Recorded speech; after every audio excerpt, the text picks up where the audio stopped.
Bugun men sizga juda muhim masalani tushuntirib beraman. Bir yildan boshlab ayrim fuqarolarga 3-5 ming so'mgacha qo'shimcha pul to'lov, kompensatsiya yoki yordam tegishi mumkin degan gaplar ko'paydi. Eng katta muammo shundaki, odamlar bu pul hammaga beriladimi yoki faqat ayrim toifalargami, qayerga murojaat qilish kerak? Hujjat topshirmasam ham tushadimi? Kim eng ko'p oladi degan savollarga aniq javob topa olmayapti. Shuning uchun bu videoni oxirigacha ko'ring. Chunki men bugun masalani oddiy tilda, misollar bilan kim xavotir olishi kerak, kim esa beyo'da navbatda turmasligi kerakligini batafsil tushuntiraman. Kanalga hoziroq obuna bo'ling, like bosib qo'ying. Chunki bunday ma'lumotni vaqtida bilgan odam pulini, huquqini va imkoniyatini yo'qotmaydi. Avvalo eng muhim narsani aytaman. Bunday to'lovlar odatda hammaga bir xil tarqatiladigan pul emas. Har bir kishiga 3-5 ming so'm degan gapni ko'rgan odam darrov, demak, oilamizda 5 kishi bo'lsa, 5 ming so'm olamiz deb o'ylashi mumkin. Lekin amalda davlat to'lovlari, nafaqalar, kompensatsiyalar va moddiy yordamlar aniq mezonlar asosida beriladi. Kimning daromadi past, kimning oilasida nogironligi bor shaxs bor. Kim ijtimoiy himoyaga muhtoj. Kimning bolasi ma'lum yoshda, kim uy-joy, kommunal to'lov, davolanish yoki boshqa sabab bilan qo'llab-quvvatlashga muhtoj bo'lsa, pul shularga tegishi mumkin. Oldin qanday edi? Oldin ko'p hollarda odam mahallaga borardi. Ariza yozardi, komissiya ko'rib chiqardi. Keyin sizga chiqadi yoki chiqmaydi deb javob berilardi. Ba'zan odamlar qaysi hujjat kerakligini bilmasdi. Bir idoradan boshqasiga qatnardi. Daromad haqidagi ma'lumot, oila tarkibi, bola tug'ilganlik guvohnomasi, nogironlik ma'lumotnomasi kabi hujjatlar to'liq bo'lmagani uchun ariza cho'zilib ketardi. Hozir esa ko'p jarayonlar elektron tizimlar orqali tekshirilmoqda. Oila daromadi, rasmiy ish joyi, pensiya, nafaqa, mulk, avtomobil, ro'yxatda turish holati kabi ma'lumotlar ba'zidan ko'riladi. Bu nimani anglatadi? Endi faqat men muhtojman deyish yetarli emas. Tizim ham sizning holatingizni tasdiqlashi kerak. Nima o'zgardi deganda, men birinchi navbatda shuni tushuntiraman. To'lov miqdori, toifa va muddatlar yangilanishi mumkin. Ayrim yordamlar oshirilishi mumkin. Ayrimlar esa qayta hisob-kitob qilinadi.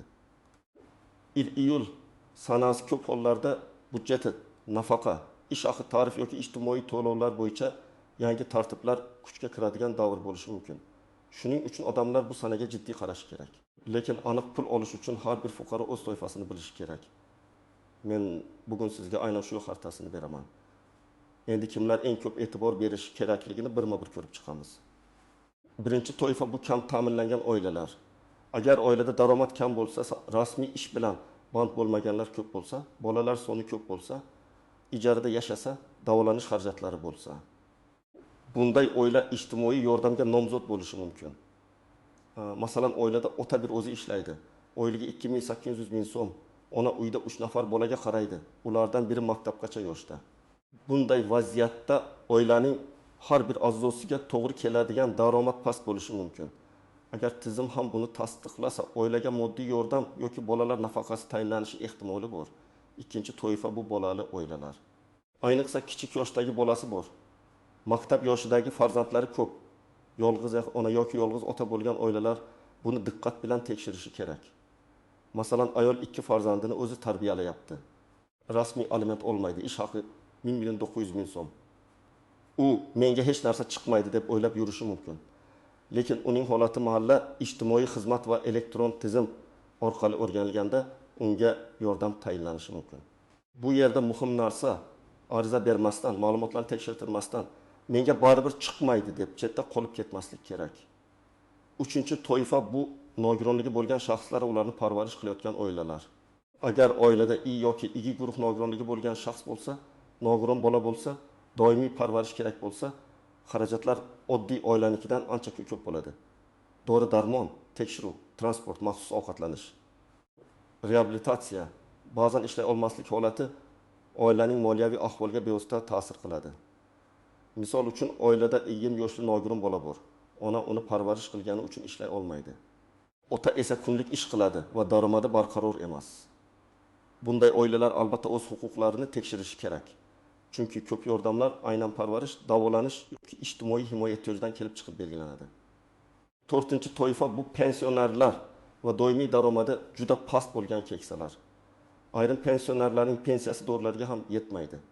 Agar pensioner yolg'iz yashasa, farzandlari chetda bo'lsa, uy-joy xarajatlari, kommunal to'lovlar, davolanish xarajatlari yuqori bo'lsa, u mahalla va ijtimoiy himoya tizimida ro'yxatdan o'tib mavjud yordamlarni so'rashi kerak. Men ko'p hollarda shuni ko'raman. Keksa odam, bolam davlatdan so'rab nima qilaman deb indamay yuradi. Natijada unga tegishi mumkin bo'lgan yordamdan ham bexabar qoladi. Bu to'g'ri emas. Yordam so'rash uyat emas. Bu qonuniy huquq. 5-toifa bu ishsizlar. Ayniqsa ish qidirayotgan, lekin rasmiy maqomi yo'q odamlar. Agar siz ishsiz bo'lsangiz, bandlik organida ro'yxatdan o'tmagan bo'lsangiz, tizim sizni qanday ko'rishini bilish qiyin. Ba'zi hollarda odam real hayotda ishsiz, lekin tizimda eski ish joyi yopilmagan. Soliq yoki mehnat bazasida chalkashlik bor. Bunday holatda yordam chiqmasligi mumkin. Shuning uchun bandlik bo'limiga borib, maqomingizni aniqlashtirish muhim. Ishsiz sifatida ro'yxatdan o'tish, kasbga o'qish, subsidiya, jamoat ishlari yoki boshqa qo'llab-quvvatlash choralaridan foydalanish imkonini beradi. Endi 3-500 ming so'm masalasiga kelamiz. Men buni shunday tushuntiraman. Ayrim hollarda 3-500 ming so'm bir martalik yordam, kompensatsiya, subsidiya yoki qayta hisoblangan to'lov sifatida tilga olinishi mumkin. Lekin bu avtomatik ravishda har bir pasport egasiga tushadigan pul degani emas. Masalan, bir oilaga bir martalik moddiy yordam ajratilsa, miqdor oilaning holatiga qarab 20 million so'm, 2 million so'm yoki shunga yaqin boshqa summa bo'lishi mumkin. Boshqa holatda esa bir necha oylik to'lov qayta hisoblanib, yig'ilib kattaroq summa bo'lib turishi mumkin. Shu sababli menga nega 3500 ming so'm tushmadi deyishdan oldin aynan qaysi qaror, qaysi toifa va qaysi mezon haqida gap ketayotganini aniqlash zarur. Keling, oddiy misollar bilan ko'ramiz.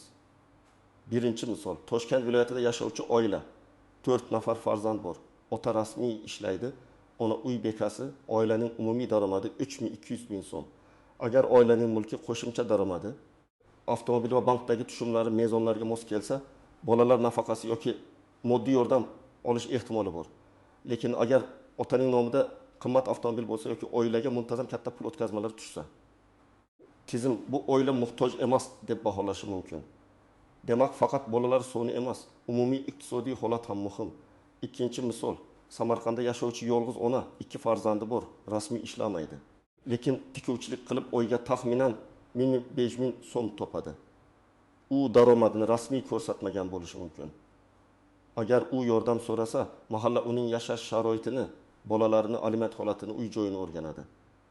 Agar haqiqatdan muhtojligi tasdiqlansa, yordam chiqishi mumkin. Lekin agar u nomida do'kon ijaraga berilgan uy yoki boshqa daromad manbasi bo'lsa, rad javobi kelishi ehtimoli bor. Uchinchi misol, nogiron farzandi bor oila. Ota taksida ishlaydi. Daromad kuniga bor yo'g'i takimning 1000 yoki 100 ming so'm, ba'zi kunlari umuman ishlamaydi. Ona bolaning yonida. Har oy dori-darmonga 700 ming so'm ketadi. Bunday oilada rasmiy oylik kichik ko'rinishi yoki umuman ko'rinmasligi mumkin. Lekin real xarajat juda katta. Shu sababli ular ijtimoiy himoya organlariga murojaat qilib, nogironlik bo'yicha to'lovlar, parvarish bilan bog'liq yordamlar, reabilitatsiya vositalari yoki boshqa imtiyozlar bor yo'qligini albatta tekshirtirish kerak. 4-misol, pensiyani yolg'iz yashaydi. Pensiyasi 1200 ming so'm. Kommunal to'lovlar va dorilarga katta qismi ketadi. Uning farzandlari bor, lekin ular boshqa viloyatda yashaydi va muntazam yordam bera olmaydi. Biz hollarda tizim farzandlari borligini ko'rib, qarovchisi mavjud deb baholashi mumkin. Lekin real holat boshqacha bo'lsa, buni hujjat, tushuntirish xati va mahalla dalolatnomasi bilan ko'rsatish kerak bo'ladi. Mana shu joyda ko'pchilik xato qiladi, og'zaki aytadi, lekin hujjat bilan tasdiqlamaydi. Endi eng muhim istisnolar va ko'rinmaydigan nozik jihatlarga o'tamiz. Birinchi nozik jihat ro'yxatdagi manzil. Siz bir joyda yashab, boshqa joyda ro'yxatda turgan bo'lsangiz, ariza ko'rib chiqilishida muammo bo'lishi mumkin. Masalan, oila Toshkentda ijarada yashaydi, lekin doimiy ro'yxati Qashqadaryoda. Mahalla siz bizning hududda ro'yxatda emassiz deyishi mumkin. Boshqa joy esa real yashash sharoitini ko'rmaydi. Bunday holatda vaqtinchalik ro'yxat, ijara shartnomasi yoki mahalla tomonidan yashash holatini tasdiqlovchi hujjatlar kerak bo'lishi mumkin. Ikkinchi nozik jihat. Rasmiy va norasmiy daromad. Ko'pchilik men rasmiy ishlamayman, demak daromadim yo'q deb o'ylaydi. Lekin tizim bank kartangizga tushayotgan pulni, ayrim soliq ma'lumotlarini, tadbirkorlik holatini, mulkni hisobga olishi mumkin. Agar kartangizga har oy 5.000 ming yoki 7.000 ming so'm tushib tursa, siz uni qarindoshim yuborgan desangiz ham tekshiruvda savol tug'iladi. Shuning uchun yordam so'rayotgan odam o'z moliyaviy holatini oldindan tartibga keltirishi, tushumlarning sababini tushuntira olishi kerak. Uchinchi nozik jihat, nomingizdagi mulk. Ba'zan odam real kambag'al yashaydi. Lekin nomda eski mashina yoki urushli uy bo'ladi. Tizim esa buni mulk sifatida ko'radi. Masalan, 1995 yilda chiqqan eski avtomobil bor. Yurgani ham qiyin, lekin ba'zida avtomobil sifatida turibdi. Yoki ota-onadan qolgan uyning birinchi ko'ti ulushi nomingizda, lekin u uyda boshqa qarindoshlar yashaydi. Bunday holatlarda rad javobi kelishi mumkin. Shunda odam apellyatsiya, qayta ko'rib chiqish yoki qo'shimcha tushuntirish berish orqali real vaziyatni izohlashi kerak. 4-chi nozik jihat, hujjatlardagi xatolar. Familiya bir joyda boshqa yozilgan, tug'ilgan sana noto'g'ri. Nikohga ajrim rasmiylashtirilmagan, bola otasining familiyasida, lekin aliment masalasi hal qilinmagan bo'lishi mumkin. Bunday mayda ko'ringan xatolar to'lov tayinlanishini kechiktiradi. Masalan, ayol turmush o'rtog'idan alohida yashaydi, lekin ajrim rasmiy emas. Tizim esa erning daromadini ham oilaga qo'shib hisoblaydi. Natijada ayol real yordamga muhtoj bo'lsa ham, qog'ozda oilaning daromadi yuqori chiqadi. Demak, oilaviy holatni huquqiy jihatdan tartibga solish juda muhim. 5-chi nozik jihat, muddat. Ayrim to'lovlar arzi bergan kundan, ayrimlari qaror chiqqan kundan, ayrimlari esa muayyan davrdan boshlab hisoblanadi. Kechiksangiz, o'tgan oylar uchun pulni ola olmasligingiz mumkin. Shuning uchun keyingi hafta boraman, oy oxirida ko'raman deb cho'zmaslik kerak. Ayniqsa 1-iyuldan yangi tartib yoki yangi miqdor kuchga kirsa, siz iyul boshida murojaat qilsangiz boshqa, avgust oxirida murojaat qilsangiz boshqa natija bo'lishi mumkin. 6-chi nozik jihat, firibgarlardan ehtiyot bo'lish. Men sizga 3-500 ming so'm chiqarib beraman. Oldindan 200 ming so'm tashlang. Pasportingizni yuboring. Plastik karta raqami va SMS kodni ayting degan odamlar ko'payadi. Men qat'iy aytaman, hech qachon SMS kod bermang. Plastik kartaning to'liq ma'lumotlarini yubormang. Notanish havolalarga kirmang. Davlat to'lovlari uchun rasmiy ariza, rasmiy portal, mahalla, ijtimoiy himoya organlari yoki tegishli idoralar orqali murojaat qilinadi. Pul chiqarib beraman degan vositachiga ishonmang. 7-chi nozik jihat, hamma yordam bir-biriga qo'shilmasligi mumkin. Masalan, bir turdagi nafaqa olayotgan odam boshqa turdagi yordamga ham avtomatik haqli bo'lmaydi. Ayrim to'lovlar bir-birini istisno qiladi. Ayrimlari esa qo'shilishi mumkin. Buni aniq bilish uchun siz qaysi to'lovni olayotganingizni, qaysi to'lovga murojaat qilmoqchi ekaningizni yozib, mutaxassisdan so'rashingiz kerak. Qo'shnim oldi, men ham olaman degan mantiq har doim ishlamaydi. Chunki qo'shningizning oilaviy tarkibi, daromadi, ro'yxati, mulki va hujjati siznikidan farq qiladi. Endi nima qilish kerakligini aniq bosqichlarda aytaman. Birinchi qadam, oilangiz holatini yozib chiqing. Oilada nechta odam bor? Kim ishlaydi, kim ishlamaydi, kim pensiya oladi, kim nogironlik nafaqasi oladi? Nechta bola bor? Uy o'zingiznikimi yoki ijarami? Har oy o'rtacha qancha daromad va qancha xarajat bor? Buni oddiy daftar yoki telefon eslatmasiga yozing.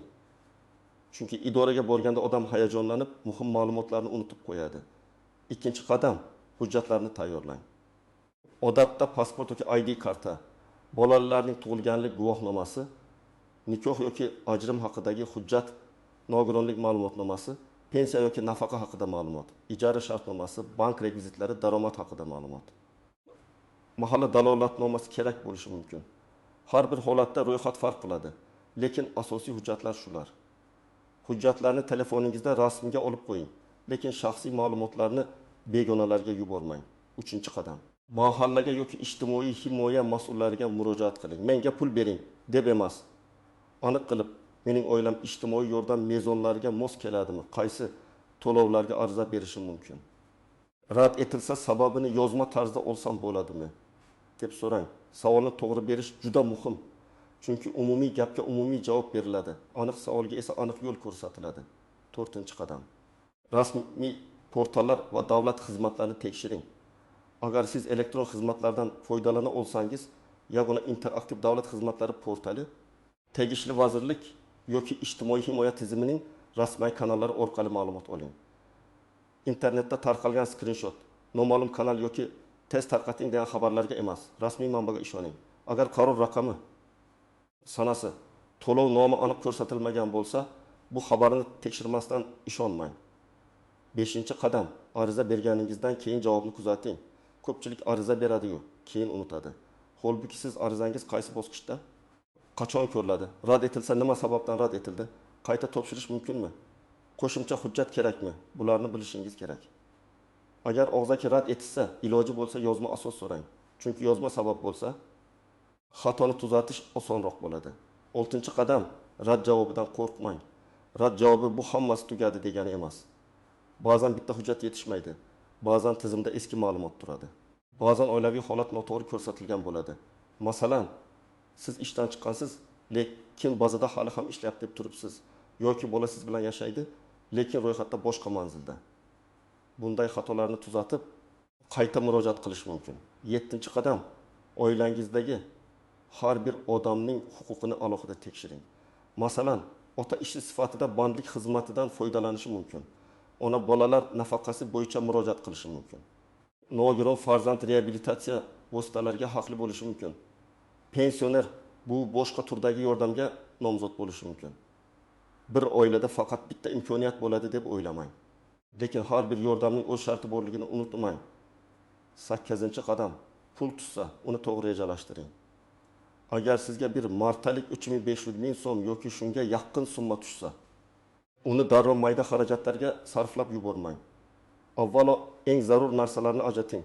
Qarzdorlik, dori-darmon, bolalar ehtiyoji, kommunal to'lov, oziq-ovqat, ish topish yoki kasb o'rganishga kerakli xarajat. Men doim aytaman. Yordam pulining maqsadi vaqtinchalik yengillik berish, oilani biroz oyoqqa turg'azish. Uni bir kunda tugatib yuborish keyingi oy yana muammoni qaytaradi. Kim xavotir olmasligi kerak? Agar oilangizda rasmiy daromad yetarli bo'lsa, qimmat mulk yoki avtomobil bo'lsa, muntazam katta pul tushumlari bo'lsa, siz ijtimoiy yordam mezonlariga tushmasligingiz mumkin. Bu yomon narsa emas. Shunchaki tizim eng avvalo og'ir ahvoldagi oilalarni qo'llab-quvvatlashga qaratilgan. Lekin siz baribir o'zingizga tegishli boshqa imkoniyatlarni tekshirishingiz mumkin. Soliq imtiyozi, subsidiya, bandlik dasturi, ta'lim krediti, ipoteka subsidiyasi yoki tadbirkorlik uchun qo'llab-quvvatlash dasturlari bo'lishi mumkin. Kim albatta tekshirish kerak? Daromadi kam oilalar, bolasi ko'p oilalar, nogironligi bo'lgan shaxslar, yolg'iz onalar va otalar, ishsizlar, yolg'iz pensionerlar, ijarada yashovchilar, tibbiy xarajati katta oilalar. Agar siz shu toifalardan biriga kirsangiz, menga chiqmaydi deb o'zingizni chetga tortmang. Eng katta xato bu ma'lumotni bilmaslik va o'z vaqtida murojaat qilmaslik. Men yana bir narsani alohida ta'kidlayman. Hech kim sizga telefon orqali hamma oladi faqat kartangizni yuboring desa, ishonmang. Davlat to'lovlari tartib bilan, hujjat bilan, rasmiy tekshiruv bilan beriladi. Agar kimdir pul evaziga ro'yxatga kiritishni va'da qilsa, bu xavfli. Siz nafaqat pulingizdan, balki shaxsiy ma'lumotlaringizdan ham ayrilib qolishingiz mumkin. Demak, iyuldan keyingi o'zgarishlar 3.500.000 so'mgacha bo'lgan to'lovlar yoki qo'shimcha yordamlar haqidagi gaplarni eshitganingizda eng avvalo savol bering. Bu qaysi to'lov? Kimlarga beriladi? Sharti nima? Ariza qayerga topshiriladi? Hujjat ro'yxati qanday? Rasmiy manba bormi? Men sizga bugun asosiy yo'lni ko'rsatdim. Oilaviy holatni aniqlang, hujjatlarni tayyorlang. Mahalla va ijtimoiy himoya organlariga aniq savol bilan boring, rasmiy portallarni tekshiring, rad javobi bo'lsa sababini bilib xatoni tuzating. Eng ko'p oladiganlar odatda eng ko'p ehtiyoji bor. Hujjati to'g'ri. Holati tizimda aniq ko'ringan va o'z vaqtida murojaat qilgan fuqarolar bo'ladi. Eng ko'p yutqazadiganlar esa hamma oladi ekan deb ishonib kutib o'tirgan yoki menga baribir chiqmaydi deb umuman harakat qilmagan odamlardir. Agar sizning oilangizda shunday vaziyat bo'lsa, bugunoq hujjatlaringizni tekshiring. Kommentariyada yozing. Siz qaysi toifaga kirasiz? Sizga yordam kerakmi? Ariza topshirganmisiz?